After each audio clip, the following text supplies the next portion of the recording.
I look করতে গেলে সবসময় যে জিনিসটা মাথায় রাখতে হবে সেটা হচ্ছে যদি আই স্পেসটা অনেক বেশি থাকে তাহলে কিন্তু অনেকগুলো কালার এখানে অ্যাপ্লাই করা যায়। আর যদি আই স্পেসটা ছোট থাকে তাহলে কিন্তু অনেকগুলো কালার আপনি চাইলেও একসাথে অ্যাপ্লাই করতে পারবেন না। তো যতটুকু সম্ভব আই লুকটা স্পেসটা দেখেই কিন্তু কাজটা করতে হবে। তো আর এদিকে তো আইব্রাউটা অনেক মোটা, আইব্রাউ প্লাক করা হয়নি, তো তার মধ্যেই এই কাজটা করা। তো আই লুকটা কেমন হয়েছে অবশ্যই সবাই কমেন্ট সেকশনে জানাবেন। তো যে এখন আংটিগুলো পরিয়ে দেওয়া হচ্ছে, তো এখানে অনেকগুলো আংটি পড়েছে একসাথে। আর মাশাআল্লাহ ব্রাইডালের হাতে কিন্তু মেহেদিটা অনেক সুন্দরভাবে কিন্তু কালারটা এসছে, দেখতেও বেশ ভালো লাগতেছে। তো এই মুহূর্তটা আমি আবার একটু ক্যামেরাবন্দি করে রাখলাম। হাতের মেহেদিটা কিন্তু আসলেই অনেক সুন্দর কালার এসছে, তো দেখতেও বেশ ভালো লাগতেছে। ব্রাইডালের হাতে খুব সুন্দরভাবে কালার এসছে। আর ওরা আংটিগুলো পরছে আর আমি এই ফাঁকে একটু ক্লিপগুলো নিচ্ছিলাম।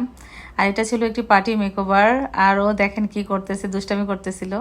এটা ছিল আমাদের ব্রাইডালের আউটফিট। মাশাআল্লাহ অনেক সুন্দর একটা কালার ছিল, ল্যাভেন্ডার কালার।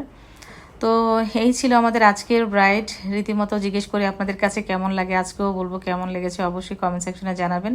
তো আজকে এই পর্যন্তই, আল্লাহ হাফিজ।